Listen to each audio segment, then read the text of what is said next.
বাবু আজকে ব্রাজিল বনাম পেরু একটা ম্যাচ অনুষ্ঠিত হয়েছে। ওই ম্যাচে ব্রাজিল ১-০ ব্যবধানে পেরুর সাথে ম্যাচটা জিতছে। মানে সকাল থেকেই যে শুরু হয়ে গেছে ট্রোল, মানে ব্রাজিল জিতে গেছে, ব্রাজিল বাবুরা ব্রাজিল কি কোপা জিতে গেছে না শিরোপা জিতে গেছে না ওয়ার্ল্ড কাপ জিতে গেছে ভাই। ম্যাচ তো জিতছে, মনে করলো যে 5-1 জিতনো আর ওই 6-0 জিতনো, এরপরে 1-0 জিতছে। এখানে বড় কোনো কিছু না।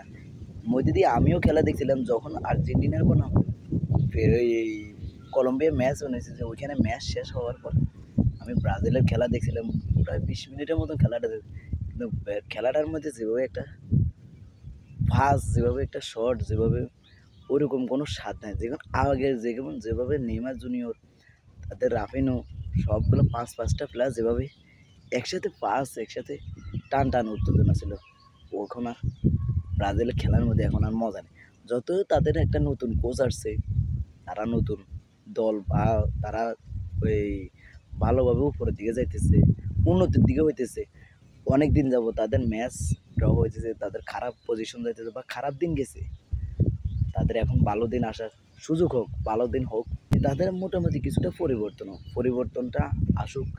আর যে কোচ আনছে রিয়াল মাদ্রিদের আনসেলসি, খুবই ভালো কোচ, কিন্তু এখন দলটা পরিবর্তন, কিন্তু যেভাবে পাস খেলছে, এর আগের ম্যাচও পাস আর এই ম্যাচেরও পাস, মানে দিনে রাতে তফাৎ। যখন আর্জেন্টিনা বনাম ব্রাজিল খেলা হয়েছে তখনও কিছুটা পাস ঠিক আছে, এখন পাসটা মানে সব থেকে এলোমেলো হয়ে গেছে। এখন আজকে আবার আর্জেন্টিনার সকালবেলা যে খেলাটা হয়েছে, ওই খেলাতে যে এনজো ফার্নান্ডেজ একটা রেড কার্ড খাইছিল, ওই রেড কার্ড নিয়ে আরে বাবা রে, ট্রোল রে, মানে ট্রোলের শিকার। এখানে যারা বুঝবে, মানে যারা খেলাটা দেখছে, ব্রাজিলের দর্শকরা বা যেতেই দেখছে, খেলাটা দেখলে বোঝা যাবে যে খেলাটা কিরকম খেলা হয়েছে। যে আর্জেন্টিনার খেলাটা যারা দেখছে, আমরা আর্জেন্টিনার সমর্থক, আমরা সবসময় বলবো যে আর্জেন্টিনার ভালো খেলছে বা খারাপ খেলছে, এটা আমরা বলি। কিন্তু যারা ব্রাজিলের সমর্থক, তারা ব্রাজিলের খেলাটা দেখি আর আর্জেন্টিনার খেলাটা দেখলে মানে কার খেলাটার মধ্যে শান্তি পেতেছে।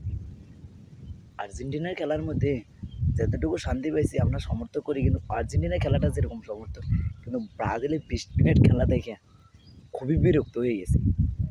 যে শিওর পাস মিস করছে, এরপরে টানগুলো মানে তারা কীরকম টান দেয়, মানে এরপরে আর্জেন্টিনার প্লেয়ার থেকে আর এনজো ফার্নান্ডেজের রেড কার্ড খাওয়ার পর, এনজো ফার্নান্ডেজে রেড কার্ড খাইছে এই কারণে তার বলটা রিসিভ করতে গেছিলো, কলম্বিয়ার প্লেয়ারটা এসে তার পায়ের নিচে মাথাটা ঢুকে দিয়েছে, তার পায়ের সাথে মাথাটা লাগিয়ে গেছে। তো তারপরও সে একটা প্লেয়ারকে টানিয়ে পড়েছে, এইটা নিয়ে রে কি একটা হুলস্থুল। কয়েকদিন আগে দেখছিলাম আবার নেইমার জুনিয়র যে ক্লাব হয়ে খেলতেছে, ওইখানে ক্লাবে তার হাতে বল লেগে গোলি বক্সে ঢুকে গেছে। এটা নিয়ে আমাদের বাবুরে আর্জেন্টিনার সমর্থকরা কি ট্রোল। মানে আমার কথা হচ্ছে যে যারা ব্রাজিল করে তারা মেসি নিয়ে ট্রোল করে, যারা মেসি নিয়ে কেউ রোনালদোরে নিয়ে, মানে আমার মনে হয় যে যদি আর্জেন্টিনার কোনো প্লেয়ার যে নেইমার জুনিয়রে নিয়ে ট্রোল করে, তারা কখনোই খেলা বোঝে না। রোনালদোরে নিয়ে ট্রোল করে, তারা কখনোই খেলা বোঝে না। আর মেসিরে নিয়ে ট্রোল করলে তারা খেলার গও বোঝে। কোনো একজন ভালো সমর্থক যে দলে করুক, কেউ মেসির দল করুক, কেউ নেইমারের দল, কেউ রোনালদোর দল করুক। এরপর আমাদের একটা মুসলিম প্লেয়ার আছে, যে তারকা, কোনো এক সময় তারকা প্লেয়ার ছিল, যে জার্মানির ওজিল। ওই প্লেয়ারটার আমরা এখন ভুলে গেছি, যে ওই প্লেয়ারটাও আমাদের কোনো এক সময় পছন্দের প্লেয়ার ছিল। যখন আর্জেন্টিনা বনাম জার্মানির একটা ম্যাচ হয়েছিল 2014 সালে, যখন ওজিলের কারণে একটা বিশ্বকাপ জিতে গেছে, ওই বিশ্বকাপের কারণে আমরা ওজিলকে এখন ভুলে গেছি। কিন্তু এই পাঁচটা প্লেয়াররা যদি আমরা ট্রোল করি, তাহলে আমরা কখনোই যে ফুটবল জগতের কোনো সমর্থকে না।